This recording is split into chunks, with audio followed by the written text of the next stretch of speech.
Du savoir à partager, des voix à écouter. Une chronique de Bernard Saillag de À la Cantorade, en partenariat avec l'Université du Temps Libre de Guichen. Une parenthèse curieuse et vivante pour explorer des sujets passionnants, racontés par celles et ceux qui aiment transmettre. Bonjour à toutes et à tous, conférence UTL. Donc aujourd'hui, cette conférence, c'est Bob Dylan, c'est Monsieur Astruc qui nous a fait une belle conférence bien illustrée sur Bob Dylan. Rapidement pour une petite introduction, très rapide.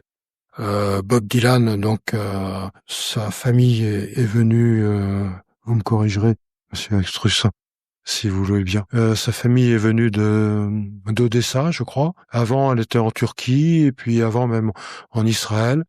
Et donc, Bob Dylan, lui, est né dans le Minnesota, aux États-Unis. Et donc, eh bien, il a une scolarité moyenne, en quelque sorte.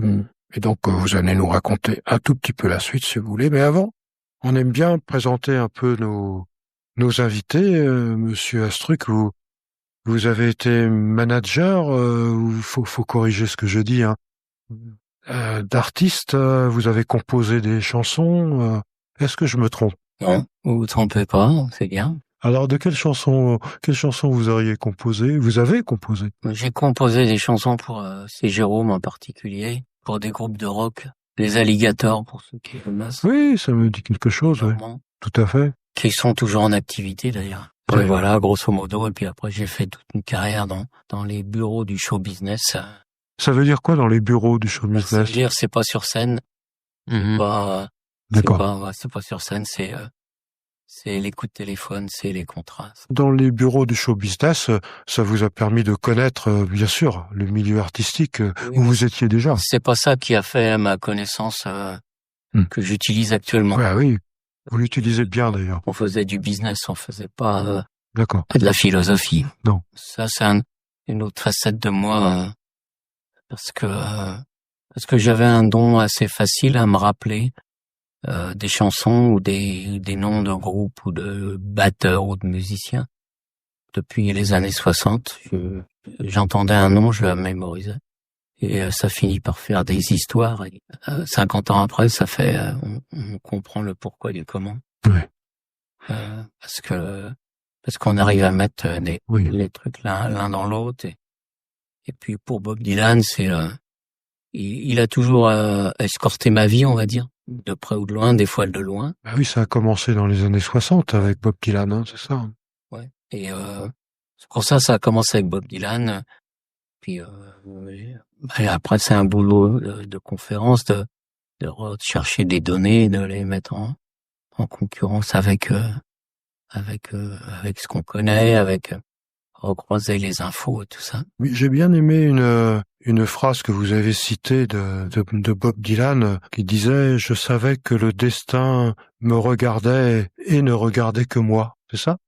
Et il disait ça, il avait même pas 20 ans, je crois. Hein? Oui, il avait je veux pas dire tous les génies, mais tous les grands hommes qui font des choses assez importantes ont tous une sorte j'ai remarqué ça, ont toutes une sorte d'élan à se mettre en scène et à se dire le destin me regarde, j'ai un avenir, j'ai un truc à faire, je dois sauver la France, ils ont tous quelque chose. Il y a un côté narcissique un peu. Ah oui. Bien sûr, un artiste, souvent. Un artiste, mais je sais pas pourquoi je pense à De Gaulle, enfin, pardon, avoir une idée de lui-même. Faut avoir une idée. Si on trouve qu'on est nul, c'est vrai qu'on fait des choses nulles. Ah oui, bien sûr. Faut se valoriser. Oui, bien sûr. Je pense que Bob Dylan, il a voulu être Bob Dylan. D'accord. Il a voulu. Il a même pas voulu être le fils de Woody Guthrie, héritier ou quoi. Il a pas voulu, il veut être Bob Dylan. Mais à 15 ans, avoir cette sorte de révélation, que c'est fort, ça donne un aspect de son caractère. À l'école, c'était un élève moyen, c'est ça, oui? Une vie tout à fait moyenne. Moyenne, hein. Puis, Son moyen, enfin, c'est des émigrés enfin, ils sont même plus émigrés, mais enfin, ils sont les Américains moyens. Son père avait monté un magasin de quincaillerie, je crois. Non, c'est son grand-père. C'est son grand-père. Lui, le père, il reprendra un magasin genre Darty. D'accord. Fait un peu Électroménager, quoi. électroménager, ouais. Il s'est mis à apprendre la guitare, le piano en autodidacte, strictement, quoi. Par contre, il adorait la poésie, Rimbaud, Oui, il entre a lu autres. beaucoup de poésie, ouais. Et- Ce qui est étonnant pour un Américain, il a lu des Bah poètes oui. français. Oui, oui.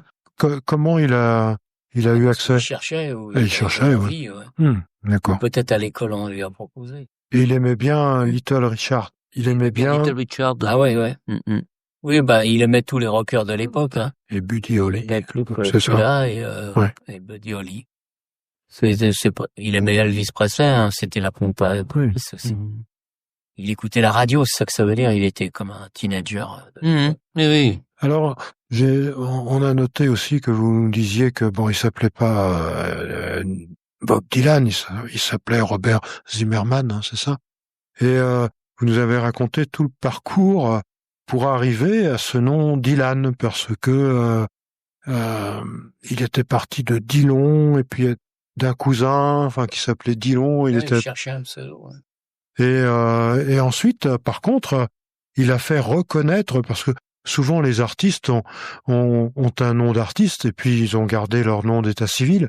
Mais lui est allé au tribunal, je crois, à la Cour suprême. À la Cour suprême pour changer. Oui. Et aux États-Unis, ça, on pouvait le faire facilement. Ça se fait assez rare. Sa mère, elle avait déjà changé de nom. Oui, sa maman. Et américanisé son nom. Et ça peut toujours se faire aujourd'hui, je suppose. Oui, c'est encore un truc qu'on peut changer. Oui. C'est un truc, ça dépend des États. Et les rencontres de sa vie, ça a été des artistes, mais ça a été aussi des femmes, hein, comme Suze Rutolo, John Baez aussi, et aussi Caroline Esther, je crois, c'est ça, ouais. Et d'ailleurs, à la fin, vous nous montrez une photo où il est, je crois, avec Caroline Esther. Non, la fin. Non, c'est Suze. C'est Suze. Oui, c'est avec Suze Rutolo. C'était un très grand amour pour lui. C'était un très grand amour, et ils se sont disputés à cause de la concurrence des deux. Ouais. John Baez. Oui, c'est ça, oui. John Baez aussi. Elle était à cette époque. Ouais.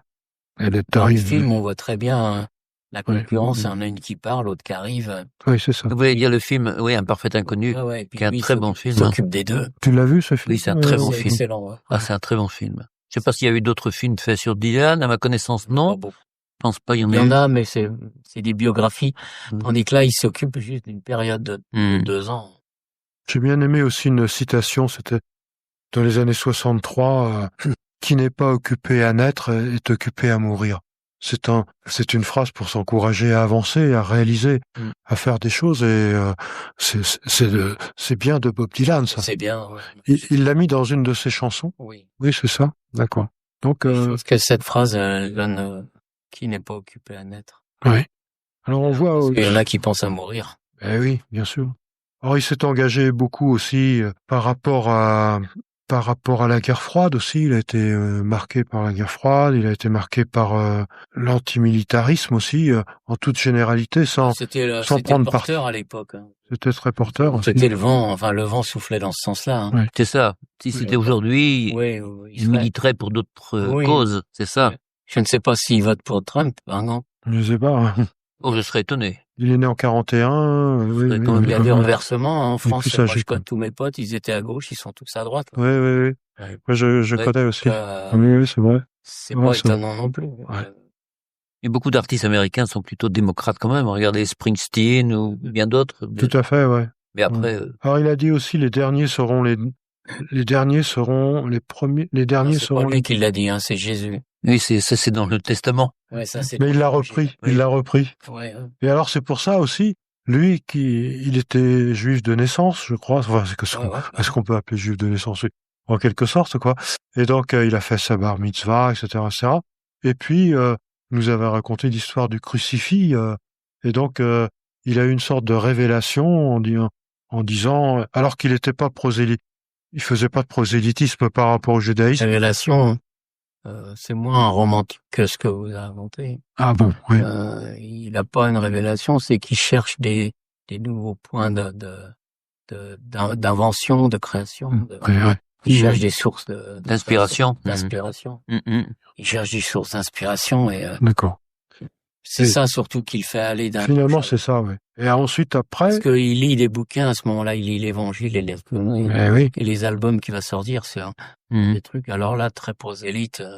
Très, très posé. Alors que par rapport au judaïsme, il n'a jamais fait de prosélytisme. Non. Il a très peu de choses. Il a jamais beaucoup parlé de l'Israël. Sauf dans cette chanson où il dit que c'est toujours Israël et les Juifs coupables qui sont coupables. Oui. Et il insiste sur le fait qu'on leur tire dans le dos. Ce serait intéressant de savoir ce qu'il pense actuellement de la situation, d'ailleurs. Enfin bon, ça, c'est un autre aspect. Et puis finalement, il est venu ensuite au bouddhisme aussi, c'est ça, oui. Alors, il y a une belle chanson de lui aussi qui est Tape à la porte du paradis, je le dis en français, quoi, qui est une très très belle chanson. Knocking on Heaven's Door. Bravo. Non, j'ai aucun mérite.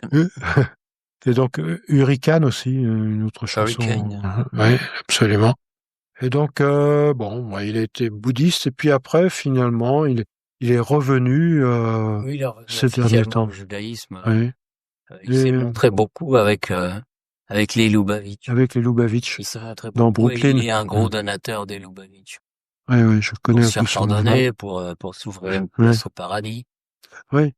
Mais oui. Tu vieillis, tu commences à penser au ciel. Ouais. Je me rappelle aussi quelqu'un qui disait, quelqu'un qui s'était converti, qui est décédé maintenant, il s'appelait Père Jules en région parisienne, et il s'était converti au catholicisme, disons pour essayer de sauver sa vie, en quelque sorte. Et il disait à un rabbin, mais alors maintenant je suis plus juif. Mais le rabbin lui a dit, mais vous l'êtes toujours, ça change rien. Je veux pas en parler trop, mais non, on va pas parler. C'est pas le sujet. Du judaïsme. Et même quand tu divorces, les autres le font remarquer. Oui, absolument. Ils font revenir. Oui, tout à fait. Tu ne quittes jamais. D'accord. De près ou de loin, t'es toujours considéré comme. Tout à fait. Et en tous les cas, vous avez fait une belle conférence sur sur Bob Dylan avec vous avez fini par une belle photo, cette belle photo qui a été prise pour C'est un reportage. C'était un reportage pour la maison de disques. Mais elle est très très belle cette photo Unissant la vie. On voit Bob Dylan marcher dans la neige avec sa compagne de l'époque. C'est vraiment très très très très. Oui, c'est représentatif d'une époque vraiment. C'est une photo qui a été prise dans les années 65 par là. Oui. Ou avant 62 ou 3. Oui, puisque l'album il date de 62. Ouais, donc c'est un tout petit peu avant. The Freeling, c'est ça, Freeling. Freewheeling, oui. Passez un très très bon week-end. Au revoir à toutes et à tous. Au revoir. Merci.